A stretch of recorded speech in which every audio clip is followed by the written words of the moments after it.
Bonjour à tous et bienvenue dans le format off des PSG Club, podcast PSG Club Montréal, un format dans lequel on donne la parole aux acteurs du monde du football.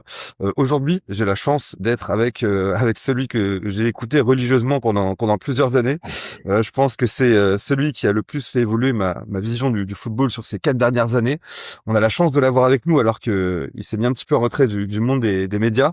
Je suis avec Yacine Amned. Comment ça va, Yacine? Salut à tous, ouais, ça va bien, merci. Et toi? Ouais, bah écoute, ça va nickel. Merci beaucoup de nous accorder un petit peu de temps. On va passer 1 heure ensemble. On va parler un petit peu de ton parcours, de ta passion pour le Paris Saint-Germain. On va revenir sur la saison 2025-2026. On va parler du mercato qui commence déjà un petit peu à s'agiter. On l'a vu hier. Et on va parler aussi de l'académie et des titis parisiens. Mais avant de commencer ce podcast, n'oubliez pas de vous abonner à la chaîne YouTube du PSG Club Montréal. Un petit like pour la force et un petit commentaire pour le référencement.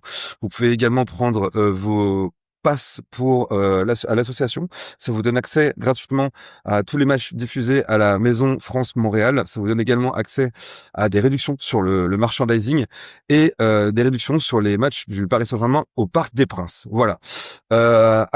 Pour commencer, j'aimerais bien te présenter à celles et ceux qui ne te connaissent pas encore. Donc, toi, t'as été joueur de football au niveau CFA.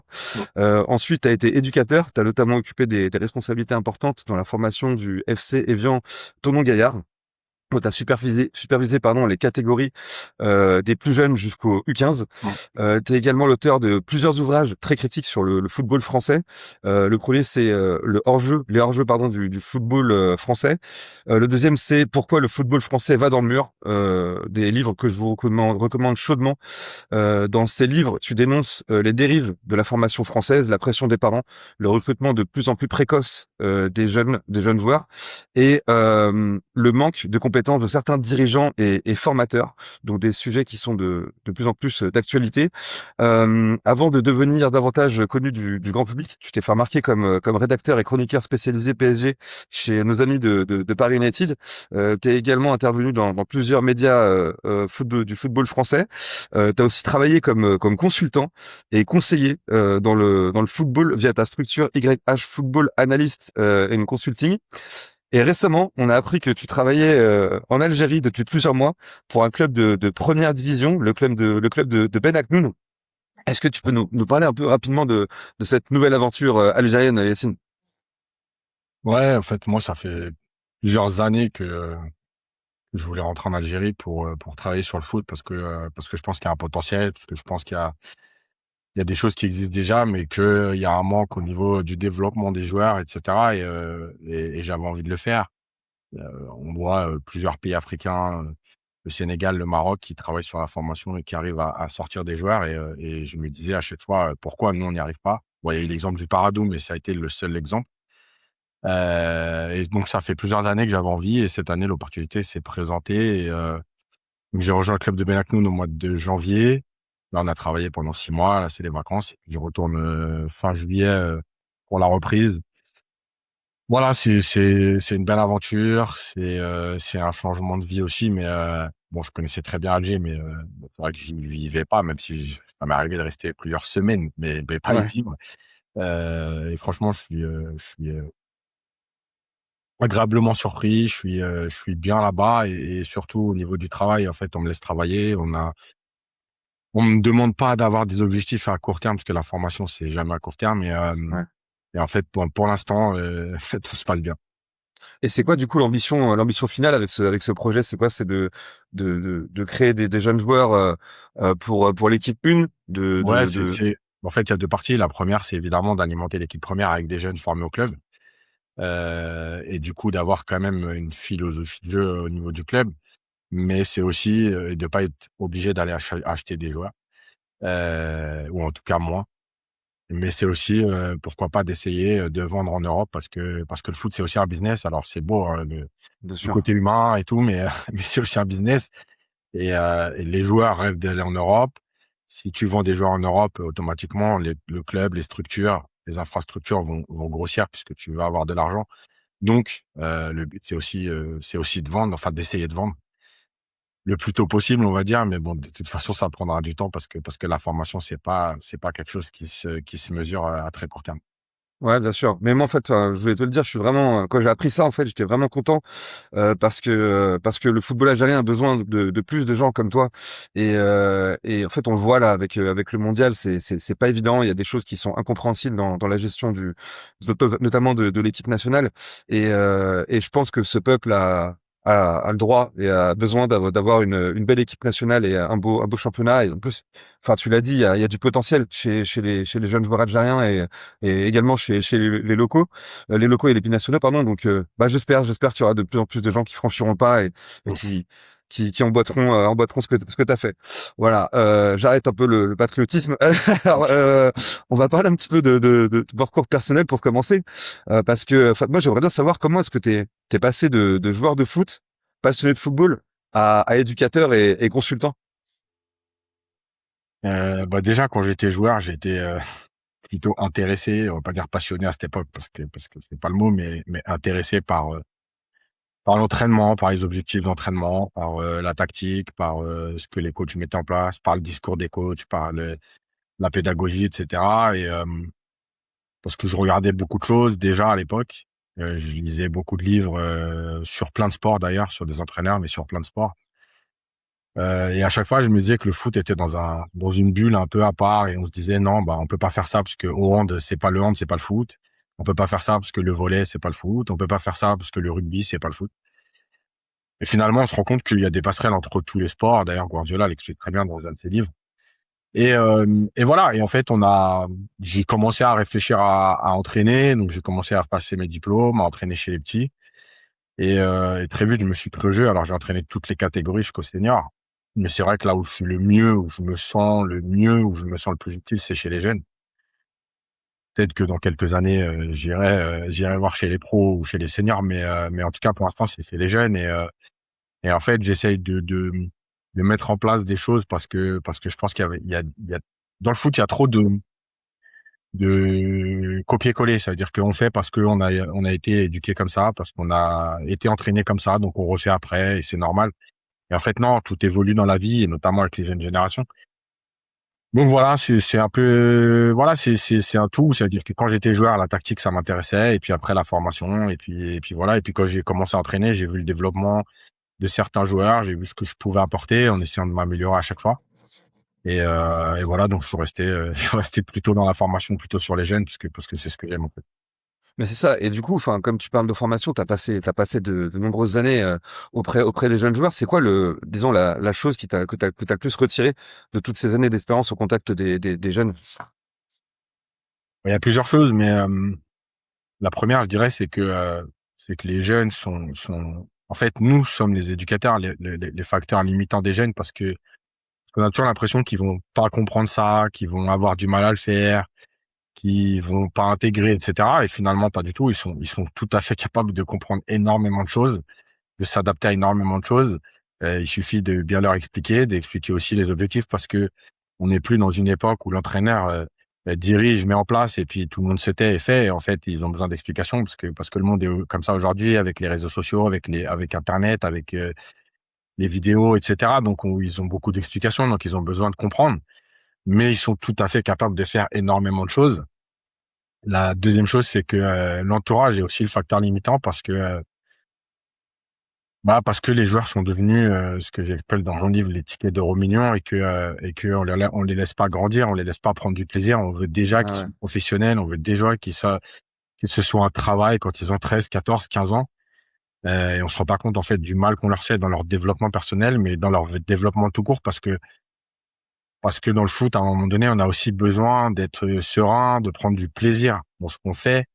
Et que après, faut pas s'étonner en fait que quand ils arrivent chez les pros, pour certains, ils soient déjà blasés et usés Bien sûr. parce qu'en fait, Ouais. ils ont déjà 10 ans de carrière professionnelle pratiquement derrière eux, même s'ils gagnaient pas encore d'argent. Donc voilà, c'est un peu tout ça. Et puis la dernière chose, c'est que je me rends compte que finalement, il y a pas de, il y a, alors je vais exagérer, mais dans beaucoup de clubs, en tout cas, qui ont un certain niveau, il y a pas de mauvais joueurs.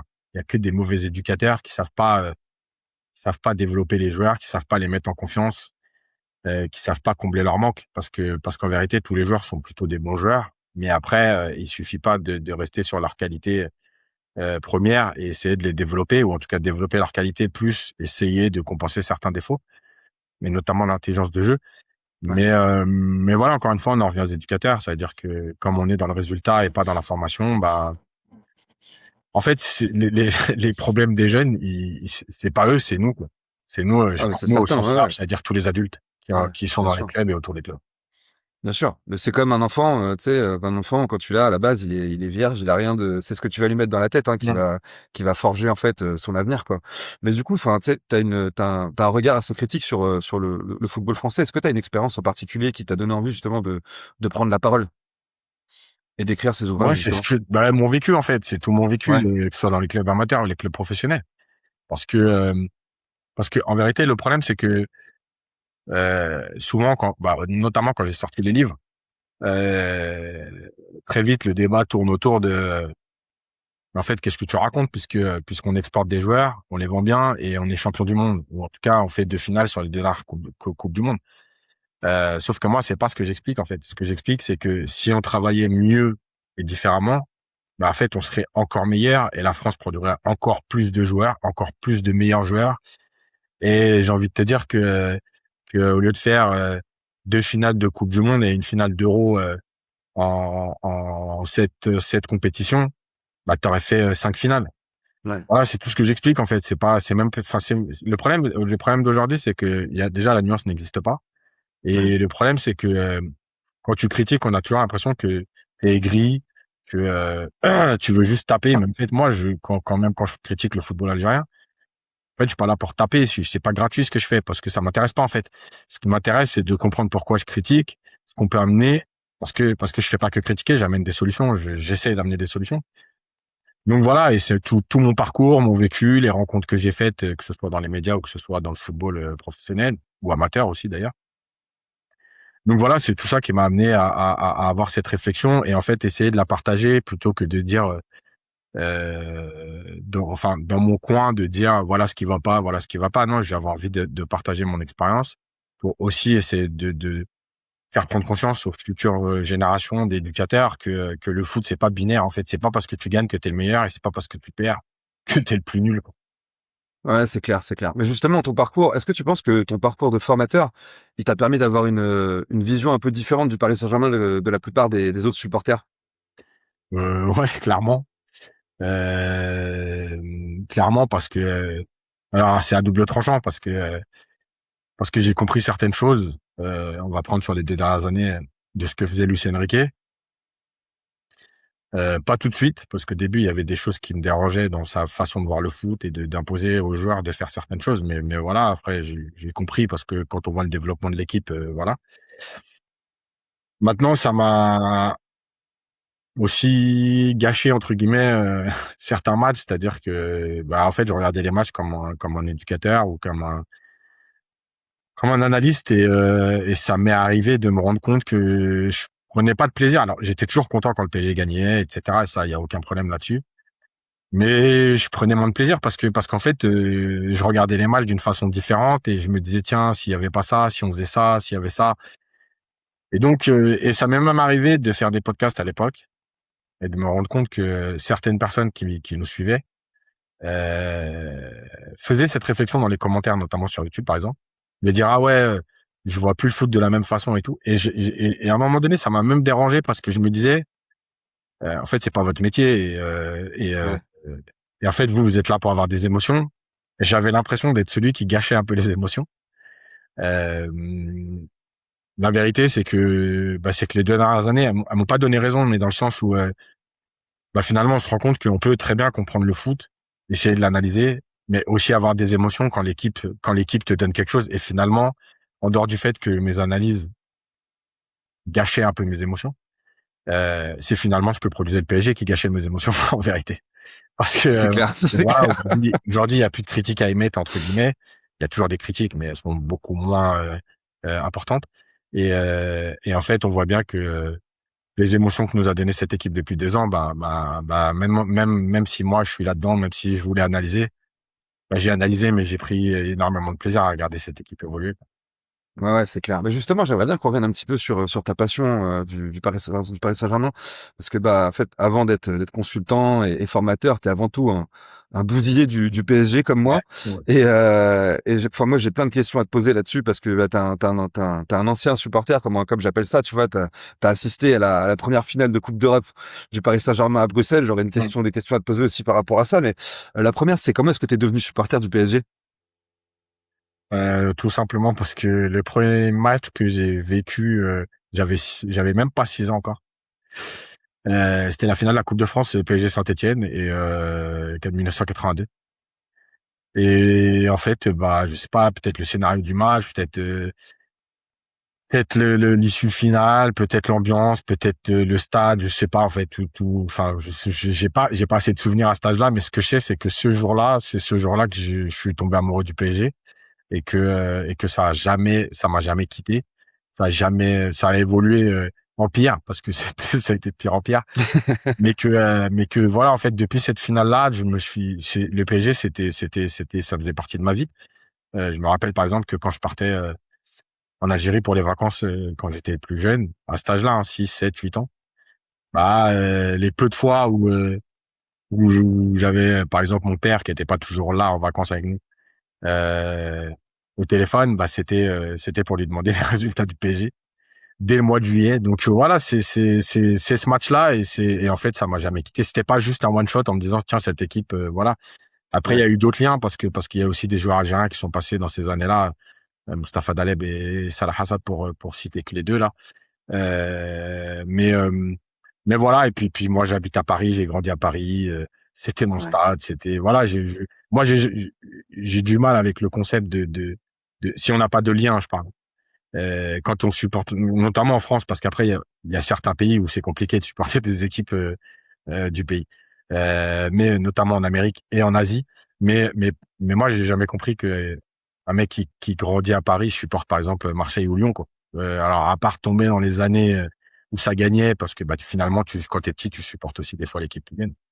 Ouais, c'est ça. Mais voilà, mais bon, j'ai grandi à Paris, c'était mon stade et au fur et à mesure bah j'ai été piqué à ce moment-là et ça a pas changé et ça change toujours pas parce que même aujourd'hui en étant dans le milieu du foot et même à 50 ans, ça m'arrive de passer des mauvaises soirées à cause du PSG quoi. Tous les matins aussi. Comme nous tous, je te Ouais. rassure. Et justement, tu vois, tu parlais du stade, ce magnifique Parc des Princes que je trouve vraiment extraordinaire à chaque fois que je passe à côté. Là, il y a une news là, qui est sortie comme quoi ils sont en train de travailler sur le projet d'agrandissement, que ça allait peut-être aller jusqu'à 60 000 personnes, on verra bien. En tout cas, ça va dans le bon sens. Toi, c'est quoi ton plus beau, enfin, ton meilleur souvenir au Parc des Princes? Franchement, mon meilleur, je sais pas parce qu'il y en a tellement, mais la finale 82, c'en est un. Le PSG Real de 93, c'en est un. Oh là là. Le match contre Liverpool en 97, le match aller 3-0, c'en est un. Certaines rencontres face à Marseille, certaines rencontres face à Lyon aussi. Franchement, j'en ai beaucoup, mais si je devais en citer un seul, parce que il mélange les émotions, l'histoire, le scénario complètement fou et l'âge que j'avais à ce moment-là, évidemment le PSG Real de 93. Ouais, ouais, complètement fou avec la tête de Camboré, le Ouais, ouais. casque d'or. Mm. Ouais, bah ouais. Et du coup, enfin, c'est ça. Moi, t'as eu la chance d'assister au match au PSG à Rapide de Vienne Ouais. en 96 à Bruxelles. Ouais. Moi, enfin, j'aimerais bien savoir parce que c'est une autre époque, tu vois. Il n'y a pas encore Internet, etc. Est-ce que tu peux nous raconter un peu comment est-ce que t'as fait pour avoir des places, comment c'est organisé le déplacement, avec qui t'étais, tout ça, tu vois. Bah, déjà, à cette époque-là, on était un peu moins d'abonnés. Et moi, j'étais abonné et en fait, les abonnés, on avait une place prioritaire et du coup, bah, pratiquement tous les abonnés à cette époque-là avaient eu une place.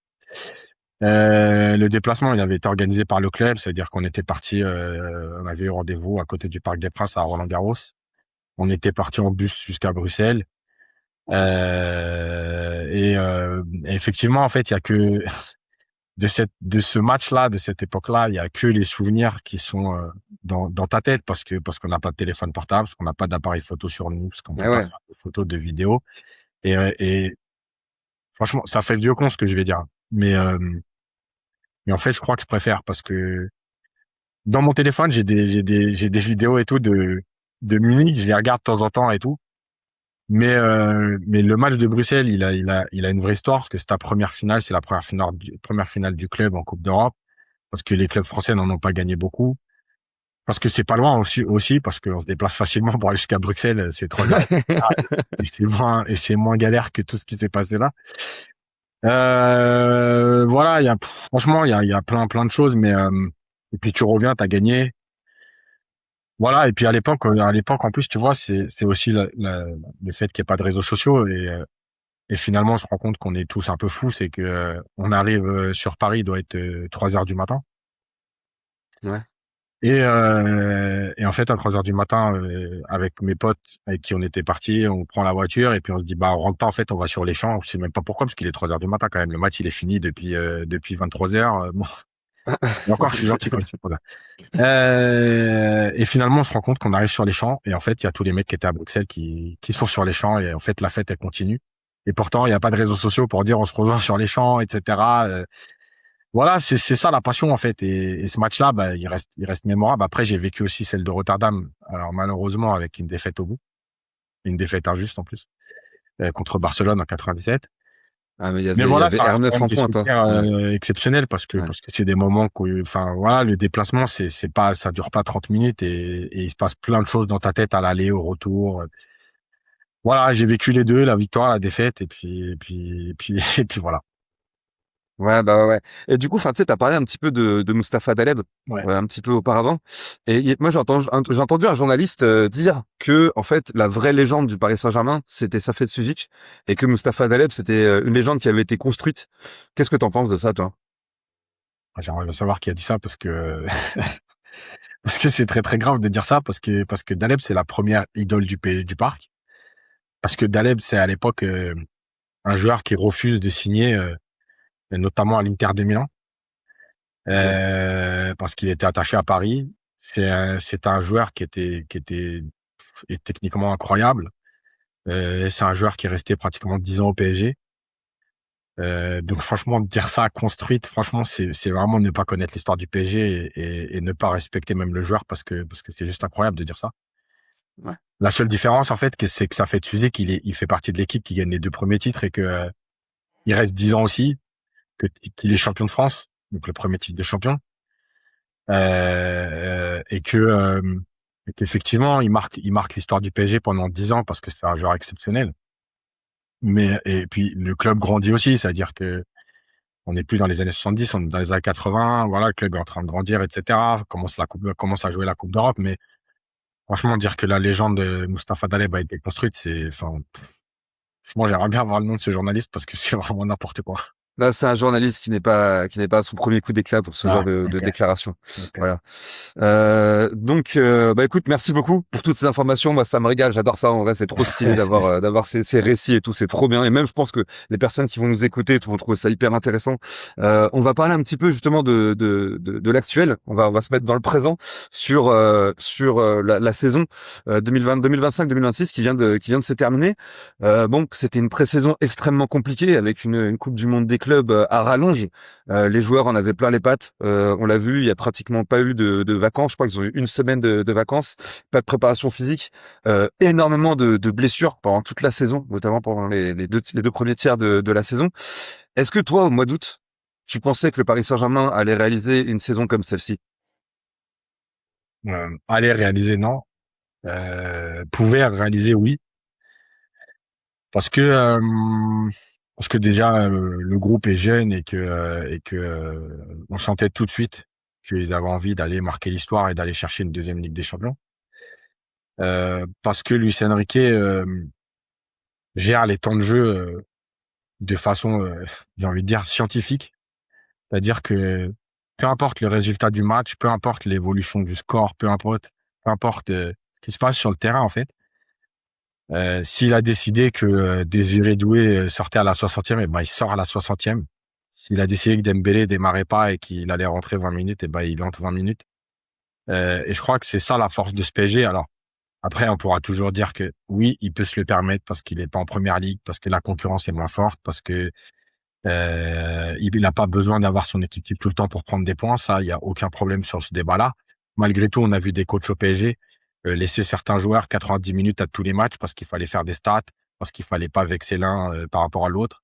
Et donc, finalement, arriver avec des joueurs cramés au mois de mars. Et Ouais. je crois que Lucien Riquet, depuis 2 ans, il a montré que, bah, effectivement, le championnat de France, il est un peu en dessous. Mais lui, ça lui permet de se tenir à ça et de pas dire, bon, bah, puisque Dembélé veut le ballon d'or, et bah, je vais le laisser 90 minutes parce que peut-être qu'il va marquer 2 buts de plus. Voilà, bah non, en fait, s'il doit jouer 60 minutes, il joue 60 minutes. S'il doit être au repos, il est au repos. S'il doit être remplaçant, il est remplaçant. Et je crois que c'est ça, hein, quand on voit la saison de Marquinhos qui a pratiquement joué que les matchs importants. Ça fait aussi partie. Je pense que les blessures en début de saison, elles étaient pratiquement inéluctables parce que vu la saison d'avant, parce que la Coupe du Monde des clubs. Alors je corrige juste un truc, ils ont pas eu une semaine de vacances, ils ont eu 3 semaines parce que c'est une obligation. Par contre, en fait, ils ont pas eu de préparation, c'est-à-dire que quand ils sont revenus au bout Ok. des 3 semaines, 5 jours après, il y avait la Super Coupe d'Europe. Donc, donc effectivement, il fallait être prêt. Donc voilà, et cette équipe, elle dégage quelque chose humainement, elle dégage quelque chose collectivement. On sent que les joueurs, alors quand tu gagnes, c'est plus facile d'être bien ensemble, hein. Mais voilà, elle dégage quelque chose avec l'entraîneur. Et moi, je l'ai pensé capable de réussir. Maintenant, dire qu'au début de saison, j'allais te dire, oui, ils vont le faire. Non, je pouvais pas dire ça. Mais je savais qu'ils étaient capables parce que voilà, il y avait 2 doutes. Il y avait le doute des blessures. Alors, sur la première partie de saison, moi, je l'avais dit, notamment dans le dernier podcast de Paris United qu'on avait fait, j'avais déjà prévu. Maintenant, c'était de dire quand est-ce que ces blessures allaient s'arrêter. Est-ce que c'était sur toute la saison ou que la première partie?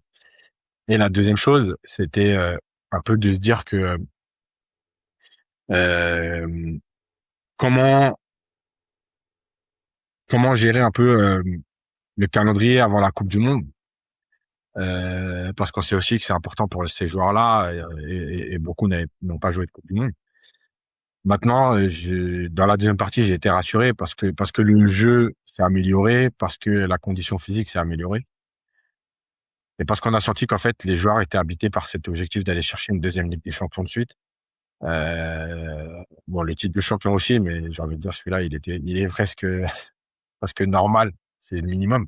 Mais voilà, et on a vu dans l'état d'esprit, on a vu dans les matchs, au fur et à mesure des matchs à élimination directe, que cette équipe, elle était prête et qu'elle avait envie d'aller au bout. Et je pense que c'était ultra mérité par rapport encore une fois au parcours qu'ils ont eu dans les matchs à élimination directe, parce que en fait, tu joues toujours que des gros, tu joues des gros en poule parce que les Anglais Ouais. peuvent pas se rencontrer, tu joues des Ouais. gros ensuite parce que malheureusement c'est pareil, le tableau il est fait comme ça et au bout d'un moment, ben en fait tes 2 parcours en Ligue des Champions les 2 dernières saisons, il y a aucune discussion possible, c'est-à-dire que personne peut te dire tu l'as gagné avec un parcours d'Europa League ou avec des équipes de second couteau. Non, t'as pratiquement battu les meilleures équipes de la Ligue des Champions chaque année, quoi.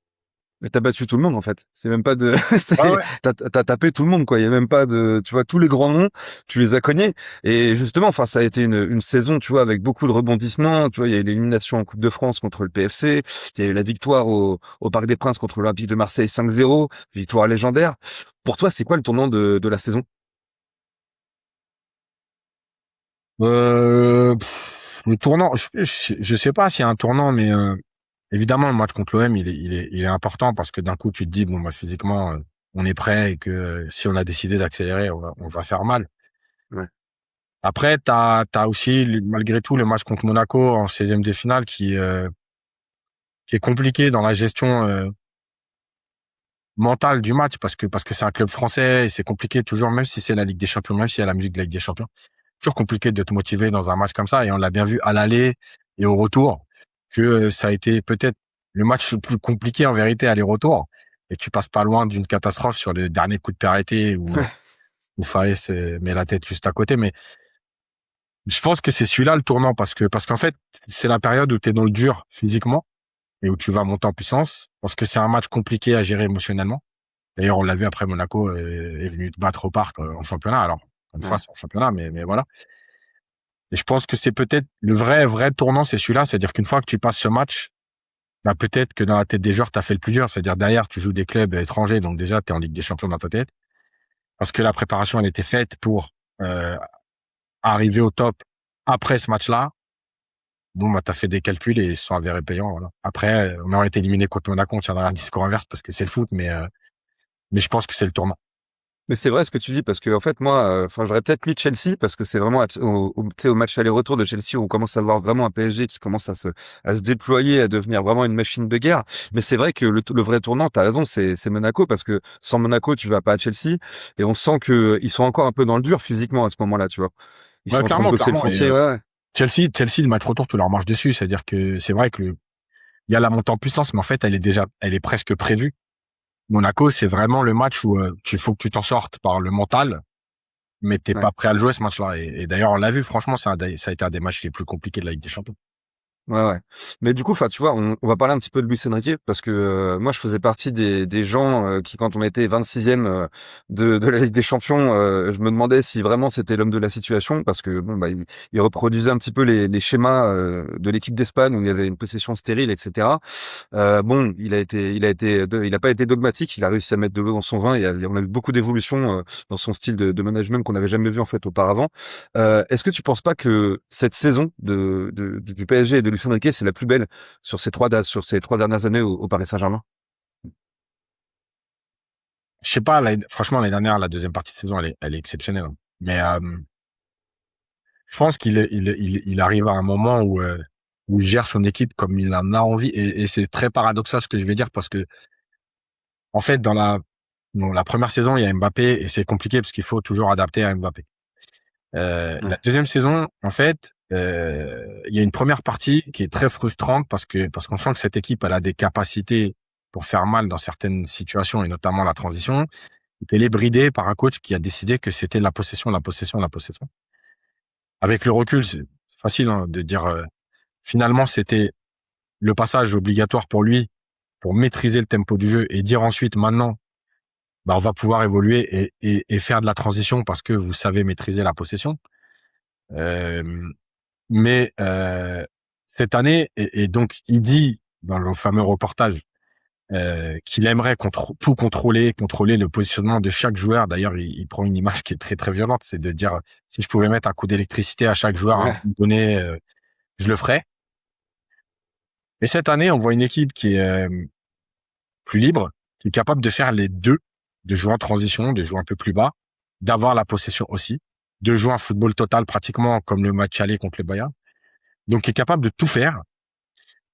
Et bizarrement, dans une interview, il dit bah ça c'est le football dont je rêve, c'est-à-dire que moi j'ai tout donné aux joueurs, les éléments, tous les éléments, et en fait eux ils doivent être capables de s'adapter à ce qui se passe sur le terrain au moment du match.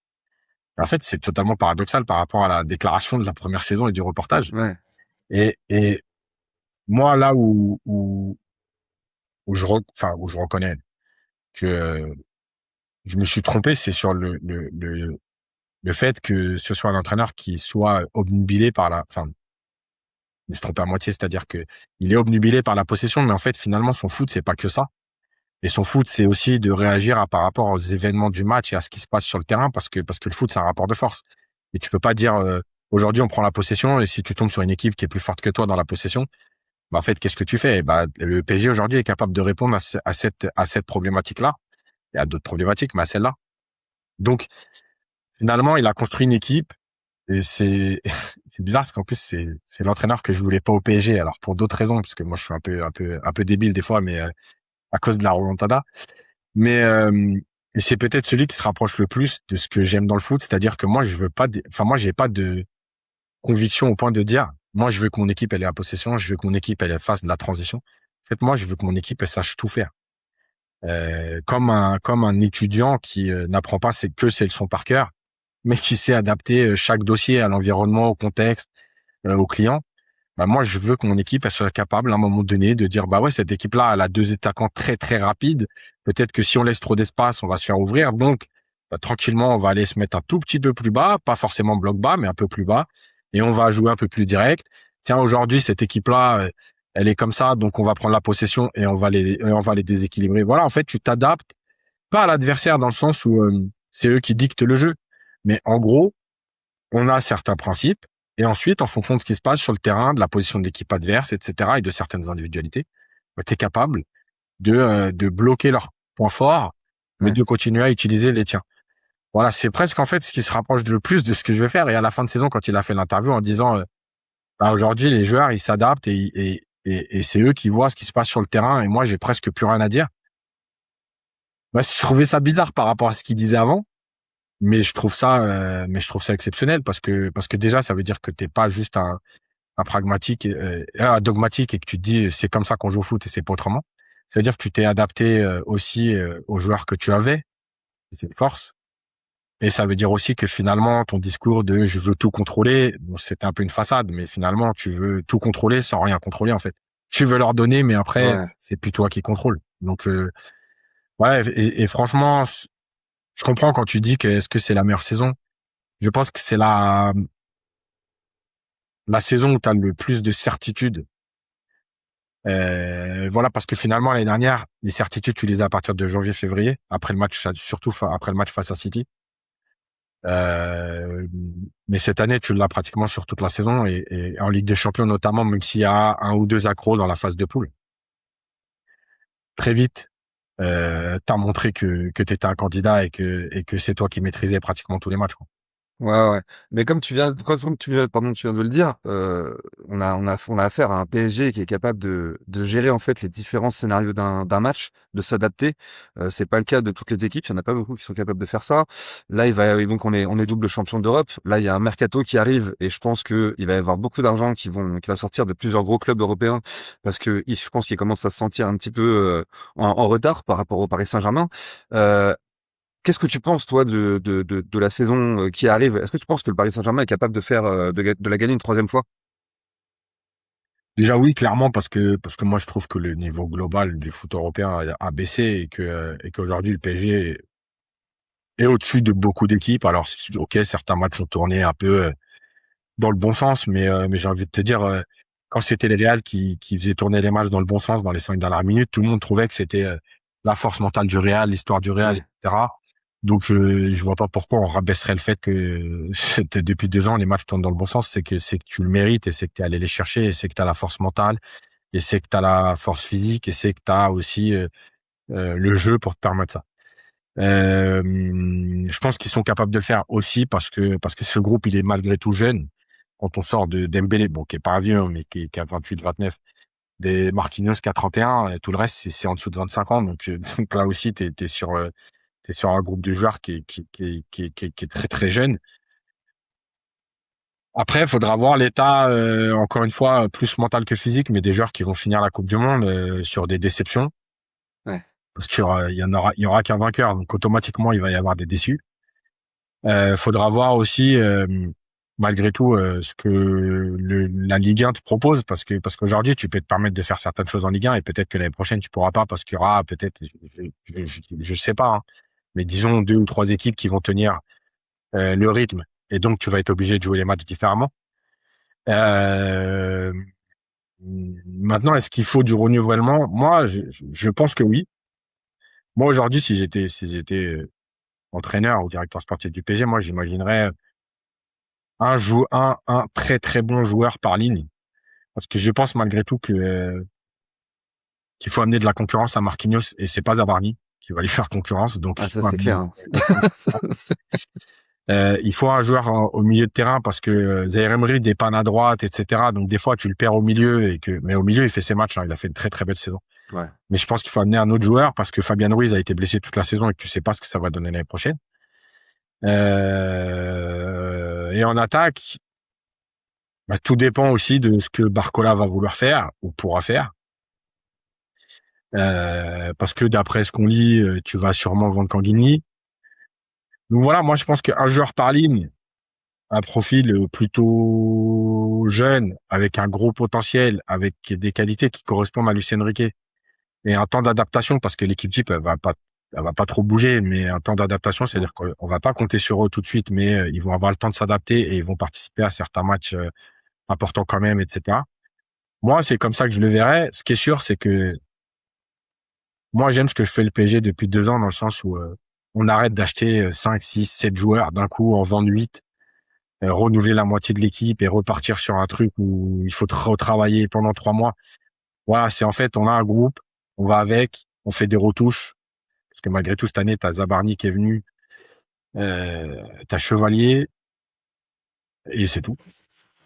Donc voilà, se dire que ce groupe finalement, il a besoin juste de petites retours, et un peu à l'image de ce qu'a fait Liverpool pendant 5 ans avec Klopp. Ouais, bien C'est-à-dire sûr. une année, t'as pris le gros gardien, une année, t'as pris un gros défenseur, et ton groupe, il est à peu près resté le même, et finalement, ça t'a permis d'aller au bout. Donc voilà, je pense que c'est plus ça, mais changer beaucoup de joueurs, enfin changer 4, 5 joueurs, je pense que c'est ni l'intérêt du PSG, ni la volonté du club de toute façon. Mais c'est ça, moi, enfin, on parle de mercato, c'est un sujet qui est super intéressant. Euh, on l'a vu, il y a eu très peu de recrues l'année dernière, notamment on a parlé de Zabarni et de Chevalier. Comment tu peux expliquer que Luis Campos et Luis Enrique se soient autant trompés sur notamment sur un joueur comme Zabarni, parce qu'en fait je comprends pas ce qu'ils ont pu lui trouver d'intéressant dans le logiciel Luis Enrique, parce qu'il a du mal à gérer la profondeur, il est lent, il défend avec ses mains, il fait beaucoup de fautes, il a une bonne relance, c'est vrai, mais enfin il ne correspond pas du tout au style de jeu de Luis Enrique. Lucas Chevalier, c'est un peu différent parce qu'on l'a vu l'année dernière. On se disait peut-être il avait un potentiel, etc. Il connaissait la Ligue 1. Enfin bon, il y a peut-être des circonstances atténuantes, mais Zabarni, j'arrive vraiment pas à comprendre. Comment est-ce qu'on peut se tromper à ce point-là sur ce joueur? Ouais, c'est compliqué parce qu'en plus même Bournemouth, ça joue pas vraiment comme le PSG. Voilà, après peut-être qu'ils ont vu un potentiel et que finalement il n'arrive pas lui à le développer, à comprendre certaines choses. Ouais. Maintenant, de toute façon, dans l'histoire du foot, personne fait 100% de réussite sur les recrues. J'ai envie de dire par rapport aux dernières saisons entre Guevara, Pacho, Neves. Bon, que tu te sois trompé sur Zabarni, ça fait 1 sur 5 ou 6. Bon, c'est pas très grave et ça arrive. Voilà, maintenant, moi, je pense aussi que enfin, j'ai pas réussi à trouver ce qu'ils ont vu en lui qui pouvait leur permettre de se dire, c'est le joueur qu'il nous faut. Maintenant, voilà, bon, c'est pas très grave, c'est de corriger ça. Après, le problème, c'est que t'as payé un peu cher pour un joueur Ouais. qui risque de pas te servir. Après, peut-être qu'il va tous nous faire taire et que l'année prochaine, il va être en mode logiciel Luis Enrique et que c'est nous qui nous serons trompés. Mais honnêtement, moi, il y a des choses que je vois, j'y crois pas trop, mais. Ouais, pareil, moi Ah. c'est exactement pareil, c'est pour ça que je voulais te parler de ça, tu vois. Mais là on voit justement qu'il y a une petite info qui est sortie hier, c'est que Gonzalo Ramos risque de quitter le Paris Saint-Germain pour une offre autour de 70 millions d'euros pour rejoindre le Milan AC. Moi j'adore ce joueur parce que même si c'est pas l'attaquant que cherche le Enrique, c'est un joueur qui a jamais fait beaucoup de bruit, il a toujours été utile dans les matchs, notamment en tant que super sub. Toi tu prendrais qui comme joueur pour le remplacer? Tu sais, il y a eu la rumeur un peu Julian Alvarez, mais finalement il veut rester en Espagne. Il y a eu Eli Kroupi, mais Eli Kroupi, bon, c'est vrai que c'est très cher et je crois que le Paris Saint-Germain l'a un peu mis de côté. Toi, ce serait qui le joueur idéal pour toi pour remplacer Gonzalo Ramos? Euh, Honnêtement, je pense que pour moi, je pense que Kroupi c'est la Ouais. meilleure équipe parce que il correspond à la jeunesse, il correspond à la polyvalence, il correspond au potentiel et au profil. Donc, pour moi, c'est le joueur qui ressemble le plus à ce que veut faire Luis Enrique avec ses joueurs, c'est-à-dire un joueur capable, par exemple, de jouer neuf, mais de jouer aussi sur un côté. Parce qu'il est jeune et que si Dembélé reste, bah, ça va lui permettre d'avoir le temps de s'adapter et de prendre tout doucement la place. Et il aime le PSG, hein. Il aime le Ouais, Paris en Saint-Germain, plus. hein. Hmm. Moi, pour moi, voilà. Après, sur Gonzalo Ramos, déjà son profil, de toute façon, il est un peu unique parce que c'est un attaquant un peu à l'ancienne dans le profil. Ce qui est sûr, c'est que c'était pratiquement inéluctable que lui parte aussi parce que bon, ouais, il a pas eu beaucoup de minutes. Il a essayé de faire ce qu'il pouvait avec ce qu'il avait. Il a quand même marqué. Il a quand même été impactant sur certains matchs. C'est un joueur qui a jamais boudé. C'est un joueur qui a jamais montré de l'agacement. Et quand le coach le fait rentrer à la 88e, il a le même comportement que quand il rentre à la 60e ou quand il est titulaire. Voilà, c'est des joueurs qui sont importants. Après, tu peux pas demander à un joueur de stage là, avec ce Ouais. potentiel-là, qui est international portugais, de se sacrifier pendant 5 ans et d'avoir des bouts de match, enfin, et encore des bouts de match. Pas tout le temps, sur 5 ans. Donc voilà, il a fait ce qu'il avait à faire pendant 2 ans. Il a pris 2 Ligues des Champions, il a participé au truc, il a mis des buts qu'on comptait. Voilà. Maintenant, je pense que le meilleur profil pour moi, c'est Kroupi. aujourd'hui. Ouais, je suis assez d'accord avec toi. Mais enfin, j'aimerais bien parler un petit peu de parce qu'on a vu qu'il y a eu des petits changements cette année dans la formation de Luis Enrique et j'aimerais bien parler un peu de Beraldo avec toi parce que pour moi, c'était un cas désespéré, Beraldo. C'est-à-dire que c'est un très beau joueur de foot. Il est beau à avoir joué, il a une belle relance, mais il sait pas défendre. Donc, je me demandais ce qu'il faisait au Paris Saint-Germain. Il a quand même coûté une certaine somme. Ça fait quand même plusieurs années qu'il est là. Et puis là, bah, Luis Enrique l'a repositionné en sentinelle, enfin devant la défense. Et on voit que face à des équipes de bas niveau, de bas de classement en Ligue 1, ça fait le taf. Est-ce que tu penses, toi, que le Cap Beraldo au milieu de terrain, c'est quelque chose qui est amené à être sur la durée? Ouais, je pense que oui, parce qu'en vérité, et il me semble qu'on en avait parlé dans un podcast de Paris United. En vérité, ses qualités, elles correspondent presque plus à un milieu de terrain qu'un défenseur, parce que c'est pas un super défenseur, parce que il est pas hyper rapide pour gérer la profondeur. Donc du coup, au milieu, il a une qualité de passe, il a une qualité de relance qui va plus lui servir. Et d'ailleurs, on l'a vu même contre Arsenal quand il est entré. Bon, alors c'était un match un peu bizarre parce qu'Arsenal a fait que défendre, mais bon, il a pas fait tâche. Faudra voir dans un match de Ligue des Champions où il y a beaucoup d'intensité et de densité, réellement un peu comme le Ouais. Bayern ou comme est capable de te lui proposer ou à City parfois. Bon, peut-être pas cette année, mais voilà certaines équipes où tu vas pas avoir de temps pour relancer au milieu pour jouer. Mais je pense que pour moi, c'est un poste d'avenir pour lui parce que je pense que ses qualités elles correspondent réellement à ce poste-là, en tout cas le plus à ce poste-là. Après, est-ce que lui, il a envie aussi d'être qu'un remplaçant au milieu de terrain? Voilà, ça fait 2 ans qu'il est là, un peu plus de 2 ans. Heureusement, ouais. Des années. Euh, voilà. Et puis on l'a vu, il y a un autre problème, c'est que finalement, je pense que Beraldo, il peut, pourquoi pas t'apporter à cet endroit-là. Mais je pense sans Vitinha. Parce que les matchs qu'il a fait avec Neves, Emery, Zaire Emery ou Ruiz, je crois qu'il n'y en a pas eu beaucoup cette année, mais ça va. Mais par contre, dès qu'il est avec Vitinha, vu que Vitinha joue plus bas, enfin l'habitude de jouer derrière les autres, etc. Bah, j'avais un peu quand même l'impression qu'il se marchait un peu dessus les deux, qui devait être plus haut et que Beraldo il peut pas aller plus haut. Ouais. Que Vitinha peut le faire, mais il a pris l'habitude aussi d'être beaucoup plus bas maintenant. Donc, je pense que si, en fait, c'est le remplaçant de Vitinha, les deux ensemble, même en championnat, j'ai pas trouvé ça hyper cohérent et hyper complémentaire. Donc je pense que ça peut être le remplaçant de Vitinha. Ouais, c'est ça. Mais voilà, après c'est aussi intéressant parce que c'est ce qu'aime Luis Enrique, c'est-à-dire que bah, il est capable de jouer au milieu, il est capable quand même, sur certains matchs, de jouer derrière. Donc tu as un joueur pour deux postes. Et quand Luis Enrique construit son collectif et qu'il veut que 21 à 23 joueurs, c'est aussi pour cette raison, c'est-à-dire que lui, il préfère avoir des joueurs polyvalents plutôt qu'avoir 2 ou 3 joueurs par poste, mais à un moment donné, qui va avoir très peu de temps de jeu, voilà, donc il le replacera en défense quand il y aura besoin de faire souffler Pacho, quand il y aura besoin de faire souffler Vitinha, il jouera, donc il aura aussi du temps de jeu, et après à lui de montrer qu'il progresse à ce poste-là et qu'il peut apporter peut-être dans des matchs beaucoup plus importants. Ah ouais, c'est assez fou hein, ce qu'a réussi à faire Luis Enrique. D'ailleurs, je fais une petite dédicace à un certain journaliste qui dit que Luis Enrique n'a rien apporté.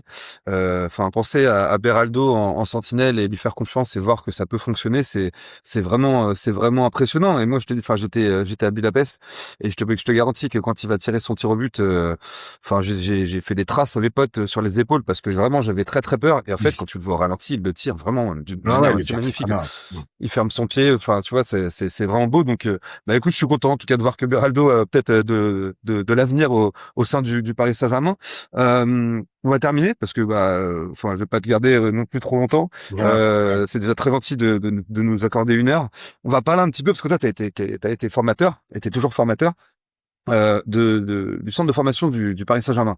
On a vu cette année que surtout en première partie de saison, que Luis Enrique avait laissé beaucoup plus de temps de jeu aux Titi parisiens. On a vu Mbaye, on a vu Njantou. Euh, qu'est-ce que t'as pensé toi justement de la gestion de Luis Enrique par rapport à ces jeunes Titi du centre de formation? Bon, déjà, ça fait 2 ans qu'il laisse quand même de la place aux jeunes. Ce qui est intéressant, c'est de se dire que on a connu juste avant Galtier qui alors déjà avait du mal à lancer les jeunes, mais quand il les lançait, en plus, c'était pour les fracasser. Ouais, On se rappelle de ses déclarations sur Zaire Emery, sur ouais, le, les défenseurs centrales, là, j'ai oublié, bon, bref. Mais du coup, bah, tu leur donnes pas de confiance. Ils ont déjà pas beaucoup de temps de jeu. Quand ils ont du temps de jeu, tu leur tapes dessus. Alors que c'est un peu logique aussi qu'avec le peu de temps de jeu que t'as, la jeunesse, bah, des fois, tu passes un peu au travers. Lucien Riquet, il a un autre comportement, c'est-à-dire qu'en gros, il leur montre que, en fait, ils sont là pas parce qu'ils sont jeunes et parce qu'on essaye, ils sont là parce qu'en fait, ils considèrent qu'ils ont un potentiel et qu'ils ont le niveau.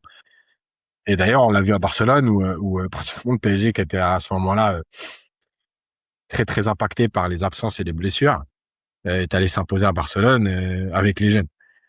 Donc voilà, je pense qu'il a le bon comportement. Je pense qu'il l'avait déjà en équipe d'Espagne, il l'avait déjà à Barcelone. Il a lancé beaucoup de joueurs, il a lancé beaucoup de jeunes.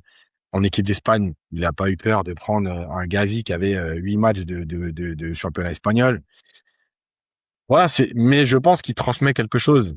Déjà, il t'envoie pas au feu dans une équipe qui n'a pas de système et pas de principe et en gros, on va jouer au foot et puis on verra bien. Non, en fait, il te donne déjà, t'es dans une équipe qui est collectivement en place, qui sait ce qu'elle veut faire. Ensuite, il te donne de la confiance, c'est-à-dire qu'il te dit, bon, bah, c'est pas parce que Dembélé, Kvara et Doué sont absents que t'es là. T'es là parce qu'en fait, tu fais partie du groupe et que t'es un joueur professionnel. Donc, bah, fais ce que tu sais faire, en fait. Donc voilà, je pense que c'est le comportement qu'il faut avoir. Mais on voit bien aussi que il abuse pas parce que on a beaucoup entendu parler de certains jeunes cette saison. En fait, il donne pas la chance non plus n'importe comment pour dire Ouais, j'ai lancé des jeunes. Non, ouais, il ouais. considère que s'il lance un jeune, c'est que il est au niveau. Voilà, c'est pas un cadeau, c'est pas du social, c'est pas pour faire plaisir à quelqu'un. C'est parce qu'il considère que ce joueur a un potentiel et que ce joueur est au niveau. Donc voilà, et bon, je pense que c'est dommage pour Lantou qu'il ait été blessé. C'est dommage aussi pour Boli qu'il se soit Ouais, blessé vraiment. Ouais. régulièrement.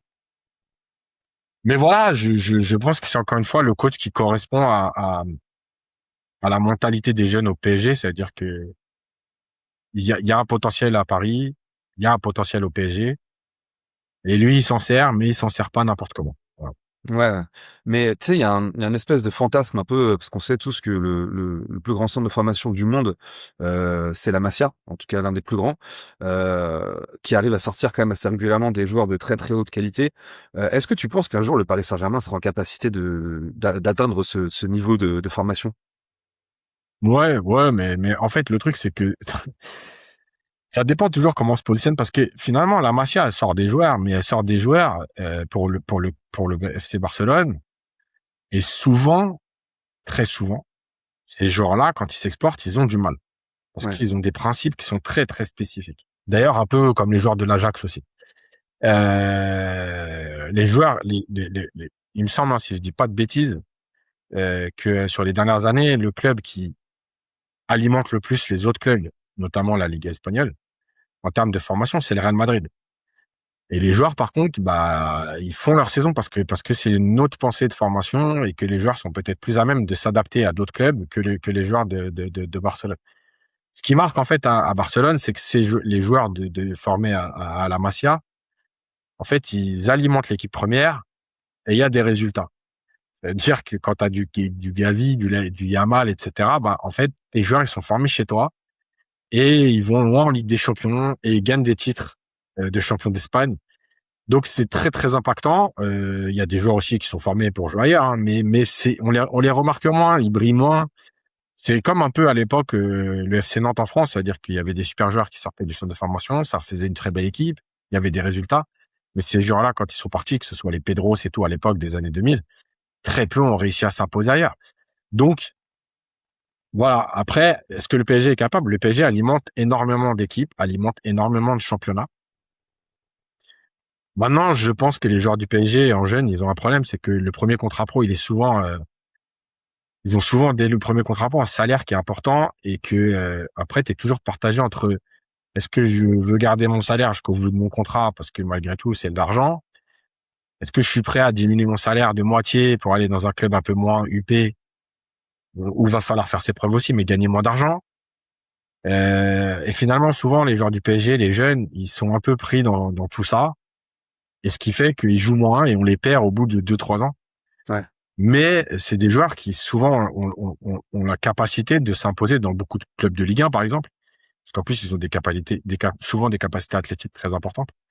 Donc voilà, moi je pense que le PSG alimente déjà beaucoup d'équipes Ouais. et beaucoup de championnats. Alors peut-être pas, tu vois, on voit quand même Bichabou qui a joué au Bayern. Il y a des joueurs qui sont aujourd'hui Leipzig à Salzbourg. C'est pas rien, tu vois. Il y a quand même Bien beaucoup sûr. de joueurs passés par le PSG Mm. qui performent et qui sont professionnels dans des vrais bons clubs. Voilà. Après, est-ce que Paris peut faire mieux? Moi, je pense que Paris peut faire mieux en termes de formation. Est-ce que c'est l'objectif? Je sais pas. Parce que de toute façon, tu vas pas pouvoir faire jouer 10 joueurs Ouais. du centre en équipe première. Mais voilà, après on verra. Tu vois, cette année, ils ont à peu près tout gagné chez les jeunes. Ouais. On verra ces trois générations là, et ce qu'ils vont donner très rapidement. Est-ce que c'est juste parce qu'ils sont plus forts en France? Est-ce qu'il y en a qui ont le niveau pour aller venir titiller les pros? Voilà. Est-ce qu'ils ont envie aussi de rester au PSG et de se dire bah, je reste, mais ça va être compliqué, mais je reste et je vais faire les efforts. Est-ce qu'ils vont aller ailleurs? On entend parler de certains qui sont déjà sur les tablettes de Monaco. Voilà, tu vois, encore une Jean-Gilles. fois, à la fin de la saison, Jean-Gilles, je crois, ouais. C'est ça. ouais, Jean-Gilles, il va partir, je crois. Ouais. à la fin de la saison, tu vois, tu disais le PSG centre de formation. À la fin de la saison, tu vas encore avoir 2 ou 3 joueurs formés au PSG qui sont à Monaco, au Havre. Ouais. Voilà, je veux dire, ils alimentent régulièrement. Voilà, le premier contrat pro, il est compliqué au PSG parce que Ouais. la somme qu'on te donne, elle est pratiquement inégalable dans les autres clubs et qu'après, tu as le confort de l'argent et tu as surtout le dilemme de te dire est-ce que je privilégie le salaire ou est-ce que je privilégie ma carrière sportive. Ouais, ouais, c'est clair. C'est clair. Ok, bah écoute, très bien. Écoute Yacine, je pense qu'on a fait le tour. Je vais pas te retenir plus longtemps. Merci beaucoup pour ton Avec temps. Ça a plaisir. été hyper intéressant. Vraiment, moi j'ai kiffé. Si tu passes à Montréal, tu m'envoies un petit message. On mangera une chouchoura à la maison. Avec plaisir. Et puis, bah écoute, je te souhaite bonne chance dans tes projets en Algérie. Ouais, J'espère merci vraiment que beaucoup. ça va réussir. Inch'Allah. Et puis bah de toute façon, on se donne des nouvelles. Et puis bah quant aux auditeurs, on se dit à bientôt pour un prochain podcast. On aura d'autres invités dans les semaines à venir. Et voilà, merci de nous avoir écoutés. Merci Yacine pour ton temps. Et Merci puis beaucoup, bah avec plaisir. on se dit à bientôt. À Merci. bientôt. Ciao. Ciao. Salut.